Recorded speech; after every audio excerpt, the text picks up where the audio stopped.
Hey guys, welcome back. In this lesson, we're going to talk about burns. Now, burns can be caused by a variety of sources. They can be caused by electrical parts, it can be caused by chemicals, it can also be caused by thermal sources. Now, we're used to having campfires, and we're used to having vehicles that are hot that sometimes we have to stop and work on.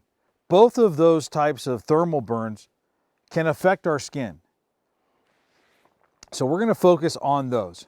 Now first, if we're around the campfire and somebody trips and falls and now they're on fire, remember, stop, drop to the ground, and roll around until that fire's been put out. If somebody can come along afterwards and pat them with a blanket to help compress that fire, that's a good thing.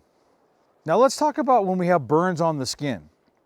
Now, the skin provides protection to the environment. It helps keep germs out. It acts as a barrier. It also houses nerve endings and provides sensory function, which means our touch and feel, hot, cold, and pain, that relays the messages to the brain. Now, the other thing that it does is provide thermal regulation, which means it helps our body regulate its temperature. Now, these functions are affected by a burn, depending on how deep that burn is. Traditionally, we've heard burns be classified as 1st degree, 2nd degree, or 3rd degree. Now, there's some new terminology that you should be aware of. A 1st degree burn can also be referred to as a superficial burn. A 2nd degree burn can be referred to as a partial thickness burn. And a 3rd degree is referred to as a full thickness burn. Now, there are 3 layers to the skin: the epidermis, the outermost layer, the dermis, which is the layer just below that, and the 3rd layer of the skin is the subcutaneous layer. Now, the dermis is the layer of the skin that houses the nerve endings.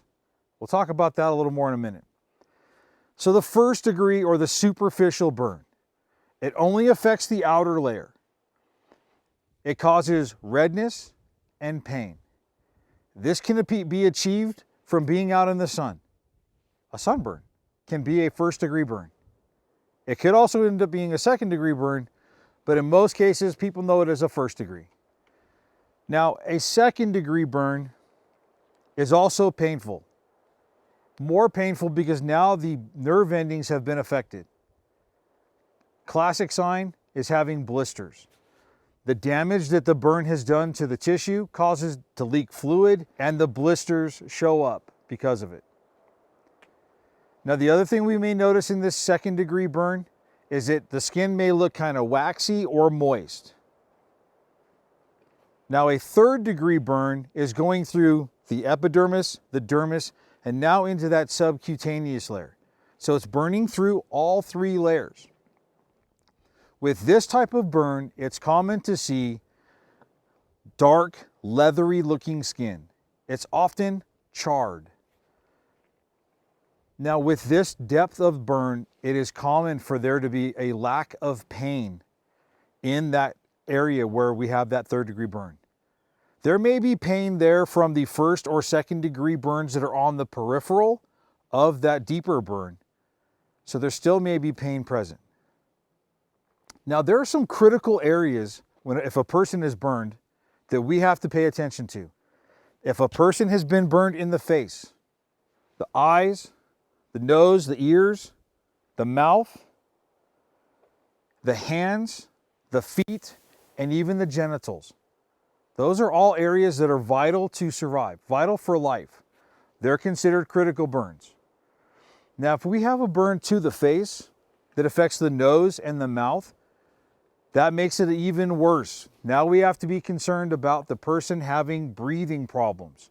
That hot air and those gases that enter through the nose and the mouth can cause breathing difficulty. The swelling can occur inside. It can even cause the person to stop breathing. These critical burn areas are vital for you to identify and ensure that we have help on the way. Now let's talk about how to treat a person who has burns. Now, the first thing we have to identify is Is it safe for me to help? I don't want to put myself in a position where I'm going to need help as well. So make sure that it's safe for you to help before you start. Now, we want to make sure that we're going to get that person away from the source of the burning.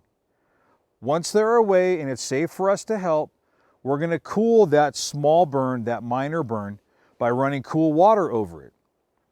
Once we've done that, we're going to place a dry, sterile dressing on top of the burned area and wrap it similar to what we did with bleeding control, only it's not as tight. It's not a pressure dressing, it's just a dressing, so it's snug but not too tight.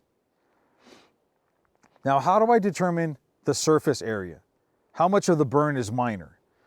I'm going to look at the size of the person's palm.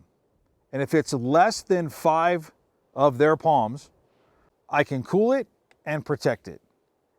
If it's more than that 5%, now I need to take a slightly different approach. I'm not going to apply the cool water. What I'm going to do is I'm going to protect it. I apply the dry, sterile dressings and I'm going to wrap it. Here's why. The larger and the deeper the burn, the more area that's affected, the harder it is for the body to regulate its temperature.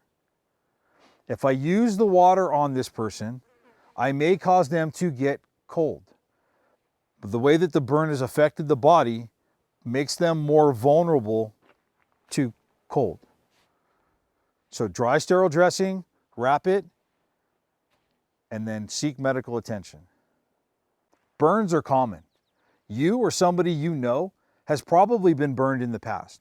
So these skills are very important. Now, remember, before we start to help somebody, we have to make sure it's safe for us to help. Remember that we have to get them away from that burning source before we help. Now, in this lesson, we talked about the types of burns, the depths of burns, and how to take care of those burns. I hope you found this lesson to be interesting, and we'll see you in the next one.